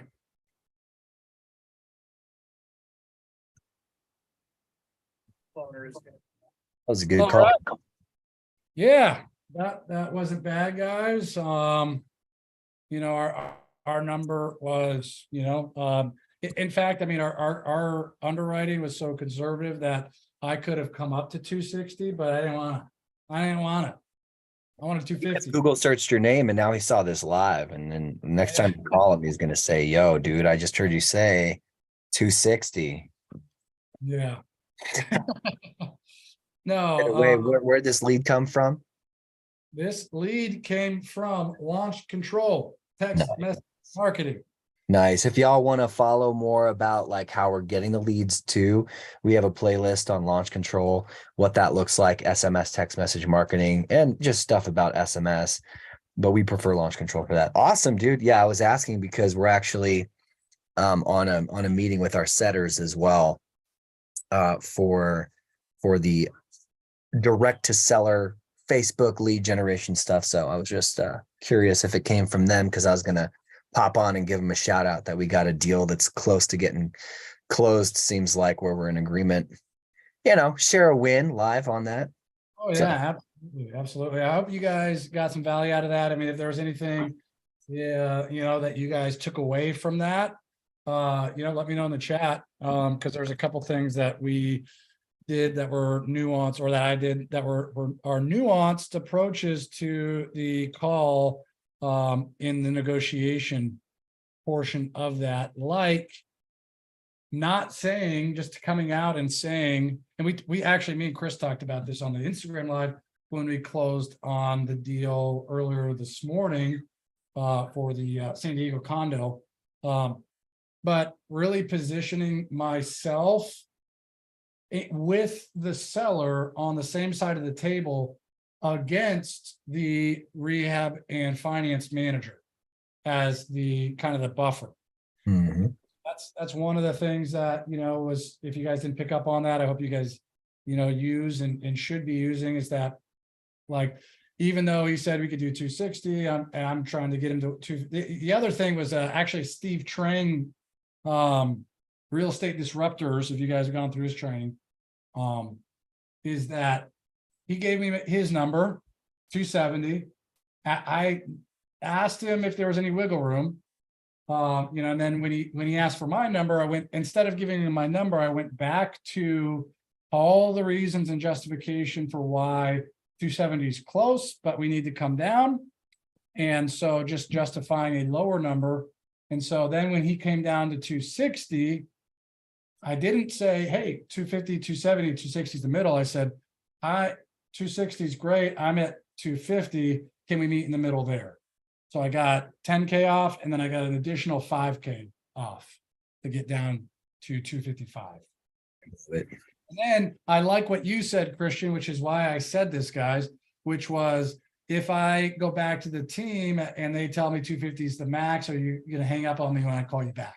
Right. Yeah, I typed that to him in the chat. I was like, that's like, you're gonna know. And I was like doing something similar to what I learned back in the days I worked for Fortune Builders for over a decade, and that is, okay, so if I were to make you an all cash offer and close on your timeline, and we could come to an agreement on price, what would your rock bottom price be? And then they would say their rock bottom price, and then I would say, is that at all flexible? And even more powerful is like, how flexible is that number? As soon as they say it's their rock bottom, you'll find out pretty quickly that they're playing the negotiation game, which, hey, game on. And, I've done a lot of seller calls in my day. I've done a lot of seller calls, but I don't do it a lot anymore. Chris is way better of a closer, so he's in that position, and so is Brad. So that's what we're doing. But, that is an old tried and true method to really gauge their level of sincerity and flexibility around that number when you're anchoring to price. Yeah, that's a really good point, because like Chris does in the same vein. Chris does something that I adopt as well. When people say 260, let's say, is their rock bottom, 260, can't go below that, and then you say, got it, Christian. So what you're telling me then is like, and what I'm hearing is, if I came back and I said, hey, the team can come up to 259, you wouldn't take that? Well, boom, you got them. If they hesitate at all on saying no, that there is still wiggle room on that number that is not rock bottom. If they come back and say, absolutely not, 260. So, and you want to make it so ridiculous of a number, like 259. So $1,000 on a $260,000 sale. If we're that close, you still won't come down. If there's any hesitation, you can still come down a little lower. And if there isn't, and they say 260, absolutely not, no lower, then okay, all right, I'm working with 260 is rock bottom. So that's another little trick. And presumably at that point, you would have already asked them how they arrived at that number. So if they have, for example, a number that is a little bit higher than based off the comps and what the repairs are that you could actually pay for it, or anyone would pay, there's likely my neighbor sold his house down the street, or sold her house down the street, and it got this realtor that's either in my family or a friend or whatever told me this. Then you have a little bit of work to do, but you can unwind some things, because we all know that, we didn't do the live yet, but I mean to post it at some point. Chris and I were on the phone with some realtors the other day. Some of them told us exactly what we wanted to hear. Some of them, promised the moon, which is unreasonable in the market this particular property is. And some of them came down, or one of them in particular came down and really to earth and said, like, well, honestly, I'd be surprised, if you got anything over to 125 for this property, but I think, 120 is the highest. You may look at 115. Well, there were some properties that were listed for 130,000, but guess how long they'd been sitting on the market? So realtors, I are one, right? I'm a realtor, and I'll tell you that we, going through, even as a realtor, not just a real estate agent, we're focused on ethics and like legalities and stuff. Not all agents are created equal. So, nothing against realtors at all, but some of them, they're not as well educated about the current market and that as even you may be, even if you're just getting started, having poured into your education, watching channels like this one and others that are out there. So just take that into consideration. I know Brad knows that. That was more for anyone who is listening that may be just getting started or is feeling down about justifying their price when they look at, what their sellers are saying versus what they can actually offer. And they're like, what's the disparity here? Well, it could be a multitude of things, but that's one thing that's very common that causes a disparity. A realtor in their ear who might be a wonderful human being. I mean, best friends, but they're not really that great of a realtor. So something to Well, consider. one thing I say to sellers, when they say like, oh, realtor told me this, yada, yada, and I kind of want to like just chip away at it because you don't want to like tell them, well, that realtor is out of his mind. Like that's a little too confrontational, a little too direct. What I tell them, is, just to kind of give them a different perspective on it is like, okay, got it. You talked to a realtor, they told you this, I'm not saying this realtor is bad or anything, but, and typically I'll use this when I'm trying to pitch a listing referral, but it can be used, in the same vein and trying to kind of just poke holes in like the realtor's valuation and their ability to give an accurate valuation is, what do you call a doctor that graduated at the bottom of their class? And they go, dumb? I don't know. Like, no, you call him a doctor. And then usually they get that. Like, so basically what the point of that is like, all doctors have the title of doctor, whether or not they were top or bottom of their class. In the same way, when realtors go through their training and they do their courses, doesn't matter if they pass with flying colors, A plus 100%, or they barely squeak by, they're all realtors. So just kind of a perspective shift in, not all agents are the same, not all agents are good, and what do you think about that, Christian? I think we're all equal in the eyes of God, but when it comes to real estate and different levels of education and experience, it varies. So I agree with you 100%, bro. Awesome. Yeah. That was a good call, man. I think that's going to be a contract. We'll follow up back on again, obviously. Oh yeah, no, we're closing that tomorrow morning, guys. Yeah. 9 p.m. Pacific Standard. They're You're like, gonna, that's why you're I gonna go asked, live?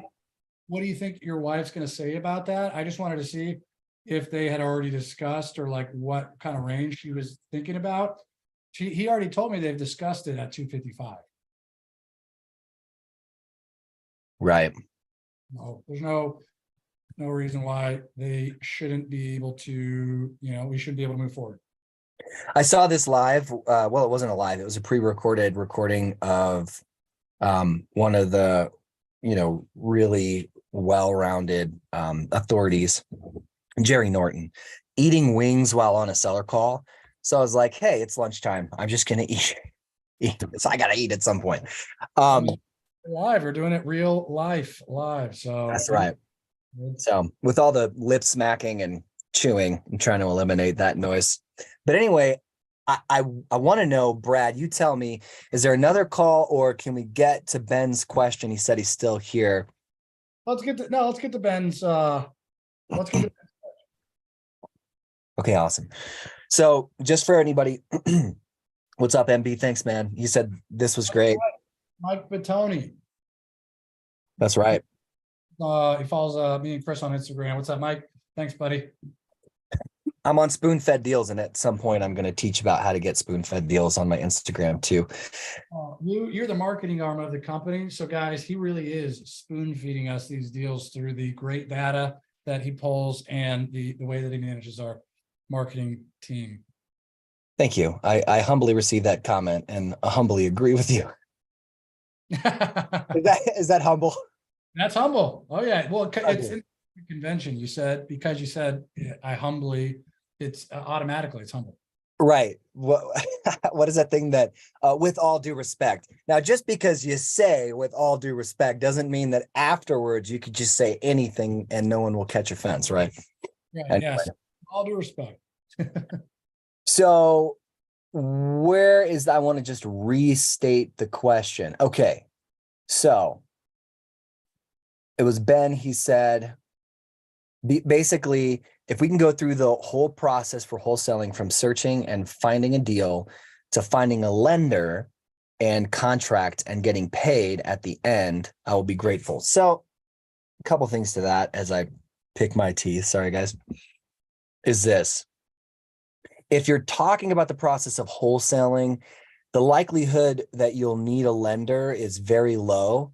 In some circumstances, you might want earnest money, right, that you're going to borrow from someone else. I would encourage you to always set a standard that is a lower earnest money. We've locked up properties that are millions of dollars with, 1.7 million to 2.5 million with $250. Okay, so if you don't have $250, then of course the very short answer to this is skip Starbucks, skip going out to eat a couple times a month, and then you'll have what you need for earnest money. So you might not be in a position where you need to borrow that type of money as well. But as far as it starts with the data, and I'll just say this, you could market to and get deals from lists that are really general. Like if you are pulling an absentee owner, tired landlord list, that is a list that I believe is going to continue to produce results. Generally, it won't produce results as quickly as somebody with more levels of motivation than just somebody who has owned a property for a really long time, who owns multiple properties, because we're putting in a lot of assumptions. So this is to speak to the beginning part of wholesaling, and really it's the beginning part of real estate investing in general, right? That is understanding who you're going to be targeting. So first, understanding who the person you want to be on the other end of that phone so that you can provide them with a solution to their issue, whether it is personal or otherwise. It involves giving them either money or terms and exchanging the property for it. That is, you could buy it cash, or you could do something creative that's going to pay them. They don't want to own it on title anymore, but they're willing to do subject to seller financing. Maybe they want to do, a lease option or a sandwich lease option, which you'll execute, obviously, to solve the issue partly that they have either with the property or it's something that's personal. Now, this is a people business. So most of the time, the property is just a symptom of the problem that they have personally. And all that said, you could do that with tired landlords. The process, if we're just sharing the process, I'm going to give tips along the way. It's just get a list, then market to that list. We got Mike Lopez on here who said that launch control is the GOAT. I believe that launch control is the right platform to use for text message marketing. And this is speaking to the next stage, right? You get the data, you skip trace the data. We use Best Skip Tracer. By the way, I'll link all the, because, as far as what we use, we have affiliate relationships. We'll link all this stuff in the description if you wanted to support the channel and you haven't signed up for these things yet, including launch control and Best Skip Tracer. That's where we recommend skip tracing in. So data, skip trace, then market. Why do I recommend SMS marketing? I recommend SMS marketing because everybody has their cell phone, and I got mine right here. I bet you on the other end right now, if I were to say, touch your cell phone within the next 2 seconds, every single one of you on right now could do that. So that's why SMS. And we do have more trainings on SMS in general. And if you're not convinced about that, we have videos that hopefully will convince you. So all that said, market. Once you do market, you get the lead, who ostensibly at first was a prospect, because you pull a list of prospects to skip trace and get their information, and they come in as a lead. And that lead, you can handle it in a multitude of ways. We handle it by putting somebody in the position of lead manager who is just going to vet their level of seriousness as to whether or not they're going to do that. And that's, I should back up, in a text fashion. When we're text marketing, we have something called an ISA, inside sales associate. They're going to be going back and forth, just initially kind of vetting who is interested. And then once they are, it's, hey, I'll schedule a call with this person. And then that is our lead manager who gets on the phone with them and says, hey, I know you were texting back and forth with my colleague. I just wanted to follow back up with you to ask a few questions about, whether or not this would be a good opportunity for both of us, right? If purchasing a property makes sense. So we ask those questions, and many people call it the 4 pillars, right? And Brad, you want to give them the 4 pillars, what the 4 pillars are? Time frame, motivation, expectation, right? Of value, that's price, and condition. Sounds like he's on the phone, actually. So those are the things that we're trying to get. And motivation is the most important one because that gives us flexibility in creating a solution. Earlier in this live, you may have heard Brad talk to this seller who definitely didn't want anything to do with seller financing, carrying a note, or being creative. He just wanted the cash at from 300 to 250K. And that's okay. It's his prerogative. He could do that.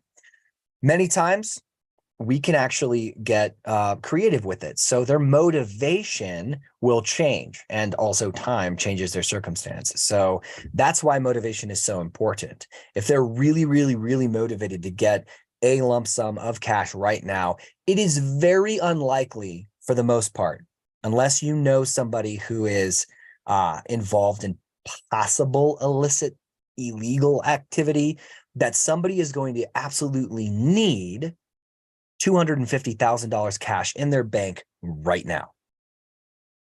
I mean, can I get an amen from somebody in the comments? Just know that that is something that isn't really regular, and you can position it that way. You could talk to them. So as far as wholesaling, negotiating price is more of another topic, but the whole process of wholesaling in any investment is having your options open, understanding and knowing before you even pull the list who you want to target, whether they're in pre-foreclosure or foreclosure, or it's a NOD list and they've just received notice that they've missed some payments, or whether it's a tax lien list and they're just tired of that situation. Moving on to the part where you'll finally negotiate what price it is. You determine what price makes sense, and then you sign the docs. And what doc is it? We use a 3-page purchase and sale agreement. We've also used a different purchase and sale agreement from Pace Morby's group. And, prior to that, we've used that 3-pager. We've adapted it, ever so often. You want to stay on top of your contracts and the legality as far as it goes. So checking with an attorney. Again, if you don't know these or you don't have these relationships, network. That's what you got to do to build these relationships. Ask questions in the comment section. Who do you guys use? Who would you recommend? Who should I go to? And we'll give you what suggestions we want to provide to you that we use, because we'll be giving you ultimately what we use and believe in, whether it's a business or like personally, we know these individuals. But ultimately, you get it under contract. And then if you're talking about wholesaling, you need a buyer's list. So the buyers that you're going to be working with, you want to develop good relationships with them. There's a lot of people on this live right now and that watch the videos on our channel that we love sending deals to and looking at deals from. So it's not just about YouTube and connecting with people that way, but Facebook groups, have a nice buyer's list. Our deal that we just closed, we found on Privy. It was on market, and then we didn't have a buyer in that market, so we found a buyer on Privy for that market, and then wholesaled that transaction even though it was on market using Privy. Again, I'll put the link to the description of Privy if you don't know about it, and if you're like, yeah, I want to support the channel, I like you guys, you can use that. It's an affiliate link. But the goal is make sure you have buyers lists that are buyers who are going to take action, that are going to buy the deals in the area that you're marketing. Because if you're not, if you don't have a buyer's list, then okay, are you going to perform on that contract and actually close and renovate the property or hold on to it to rent it out? If you're not, then I would say that's part of where to start. Do your research on the market to where buyers are. And again, I mentioned Privy, one market we opened live for the first time ever was on a live a couple weeks back, where we literally just looked for a new market, and Brad would be able to speak to what market that was. And then we looked researching competition for investors, which we regard our competition as an asset. And this is the reason why. And then get it wholesaled to them using one of two ways. One's most common, and that's an assignment of the purchase and sale agreement, which is just another piece of paper that basically states you as the wholesaler, right? Your entity name or your name is giving all of the rights pursuant to the original purchase and sale agreement to perform over to this new party. You've assigned that. That's like a teacher who is assigning homework to a student. Picture a tutor, to bring it more into the one-on-one basis, with a student that says, I got this homework. It needs to get completed, i.e. the homework is the property that needs to get renovated. I'm going to assign it to you, student. So here you go. So there's a paper that does that transfer. And then that student says, all right, I'll get it done. The student is your buyer. And then They're doing all the work, filling it out, and then they put it on the open market and make money. But you will cash out at that assignment agreement once the property closes with them. So at the end of the day, that is start to finish as quickly as I possibly could state it, with also giving some tips for you, Ben. And it was a really good question. How are you wholesaling? Lenders aren't typically involved, so you don't need to worry about that. What do you think about that? What I missed, Brad? Nope, you didn't miss anything. The market that we just closed on that property in Privy was Jacksonville. I am actually just responding to DJ. Got it. Yeah. And Ben actually followed up with a question, and it's a really good one. It's the second way you can wholesale properties. He said, so you don't buy the property, you just hold on to it and sell the contract. Yes, that's an assignment. You're not actually closing on the property. Your name's never on title. You're just doing the handoff. And what the buyer is paying for, the rehab buyer, is the opportunity that you found essentially as a marketer. So you're the one who marketed for this property, negotiated the deal, you got it under contract, you got them to agree to the price, and then you can wholesale that property that you get under contract for, a quick example, 100K for 110K, and then you make that 10K. So the buyer would have had to spend that money anyway to try and find off market properties, because if you're spending $25,000 to $5,000 a month in any given market for your marketing, then you're probably getting a steady flow of deals off market anyway. So yes, is the answer to that question.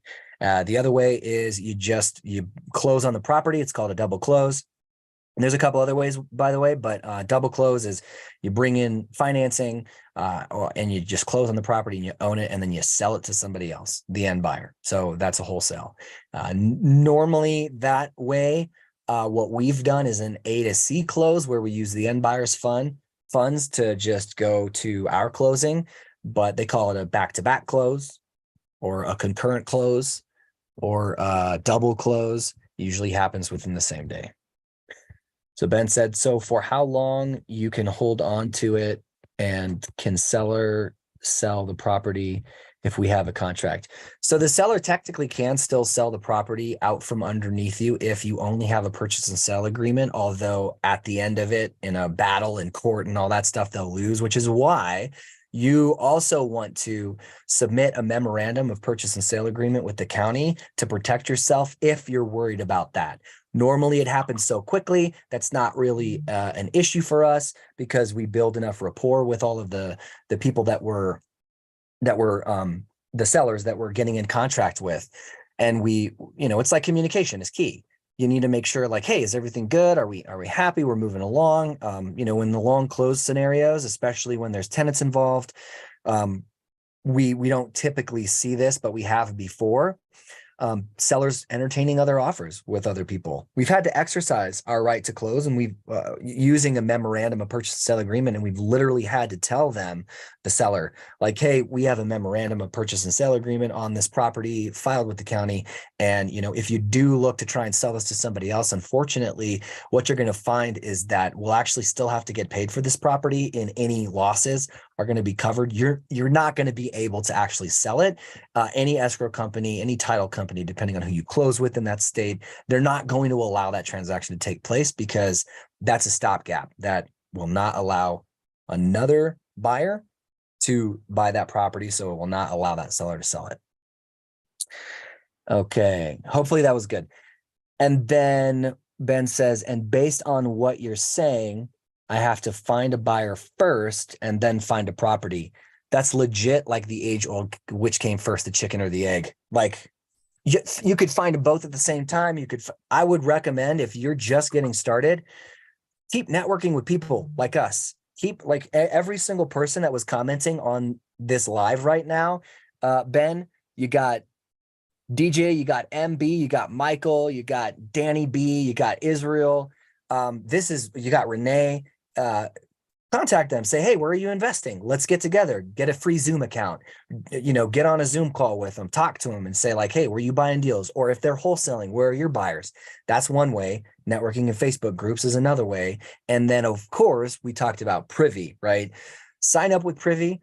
And again, shameless plug, you can use our link that I'll put in the description. It's affiliate link, support the channel. But even if you don't, get on Privy, and then it's like $97 a month or something like that. and then research where all the investor activity is, which we have plenty of training videos on exactly how to do that. Video number 1 of the on-market offer system utilizing Privy that Brad put together, he shares exactly how to research where the investments are happening, where the flips are happening, and other investors are active.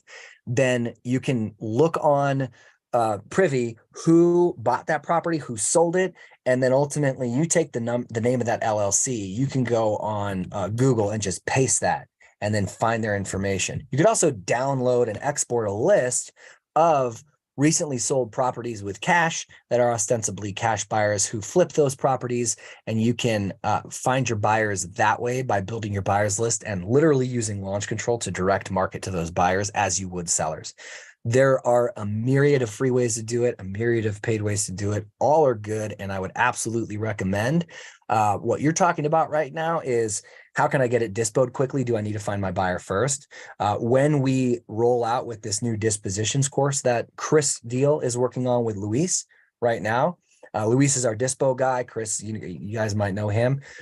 He's going to roll that out pretty soon. I think within the next, I say soon, but within the next 45 days, because we're focused on the virtual assistant hiring one first. It's called the Employee Hiring System Made Easy, Virtual Assistants Edition.